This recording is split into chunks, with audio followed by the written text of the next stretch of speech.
Hello po! Samahan niyo ako pag-usapan natin ang 10 things parents do that lead to childhood trauma.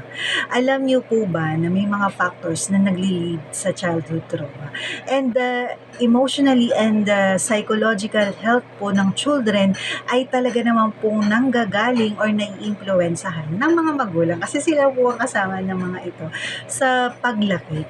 And kahit daw po gaano man kagaling or gaano natin kahirap itry na i-provide sa kanila ang loving and supportive environment, hindi pa rin natin maiiwasan na magkaroon pa rin ng mga childhood trauma na nagkakos ng childhood trauma. Kaya naman po samahan niyo po ako.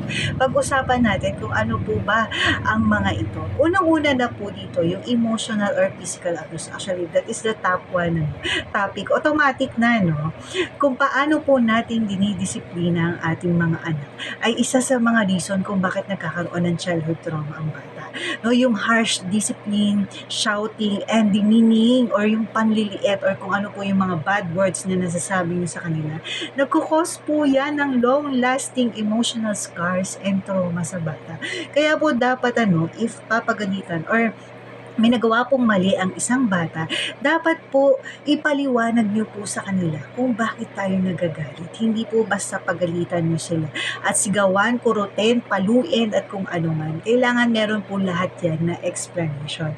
Ang pangalawa po, yung absence of limit or nakalimutan natin bigyan ng boundaries ang mga bata dahil iniisip natin na bata pa sila at hindi pa naman nila naiintindihan ng mga ito, hindi na natin sila binibigyan ng boundaries which nag-lead po yun sa feeling ng insecurity and confusion kasi hindi nga po nila alam kung ano po ba yung tama at mali kasi minsan okay sa atin yung ganito, minsan hindi, diba yan? So make sure that we give them the boundaries. Unsafe parenting, so paano ba natin malalaman kung unsafe yung parenting? So ang mga bata po nasa-sense nila kung safe po ba sila doon sa environment na tinitira nila. So kung mapapansin nyo po, kung mailap po ba siya sa inyo or kaya naman po laging nasa labas, ayaw kayo makasama. So ito po yung isa sa mga sign na hindi po sila safe or hindi po sila secured pagkasama kayo or nasa bahay. Kaya naman po dapat alamin natin kung bakit nagkakaganoon ng mga bata.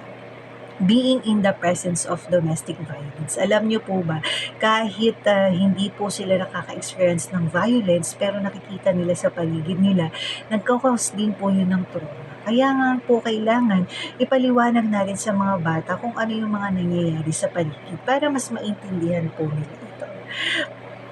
Next po is over-defensive behavior. Ang child po kasi may ability sila na maging independent and resilient. Pero, pwede po yun mag-cost or hindi matuloy if nagiging overprotective tayo. Kasi minsan nagiging overprotective tayo na hindi po natin natuturo sa kanila na meron po talagang mga difficulties or meron po talagang mga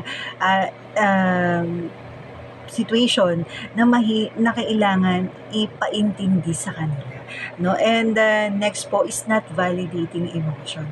Naku, kailangan po nating i-validate yung emotion nila. And if sumosobra na po, nag-over-exage po yung emotion nila, explain po natin. Pero it's natural to maramdaman po nila or magkaroon sila ng emotion kasi tao lang yung mga yun. So explain nyo lang na kailangan hindi lang sumobrang gano'n. Okay lang na-express ang mga emotion mo but not to exage, kasi hindi rin po maganda. Yan, next is pressure to perform. Naku, wag po natin hayaan silang mag-perform ng mga ayaw nila. Hayaan po lang natin kung ano yung gusto nilang gawin. Kasi mas okay po or mas na-express nila yung sarili nila doon sa mga bagay na gusto nilang gawin kaysa doon sa ipipilit natin na gawin nila. Next is ignoring them. Yan nga yung sinasabi ko kanina. Yung feeling of abandonments and insecurities and not ignoring their feelings is also one of the cause ng trauma. Kaya naman po, i-validate natin yung feeling nila and wag po natin hayaan lang lumampas. And the absence of emotional response. Dahil nga po, nakikita nyo umiiyak sila or masaya sila pero hindi nyo pinapansin. It also cause po ng childhood trauma. Kasi iniisip nila wala po kayong pake sa kanila. Kailangan i-validate nyo po lahat ng emotion na nararamdaman nila. Kasi sabi ko sa inyo, walang ibang makakapagtama or makapagsabi sa kanila ng tama at mali kundi kayo at kayo rin lang. and the substance abuse or problems with mental health. Alam niyo po ba na sometimes kung ang magulang po ay under influence ng drugs or alcohol during pregnancy, syempre may mga epekto po yan. And side effects po sa bata. Kaya nga po sana before you do, you make sure na enter parenting or gusto niyo nang magkaanak, kailangan responsible na po kayo para magampanan niyo po ito ng maayos. Kasi at the end po, yung mga anak niyo po ang magsasuffer. Ayan, thank you so much po. Sana po may natutunan kayo today. And please do like and share my content po. Thank you so much and have a nice day po.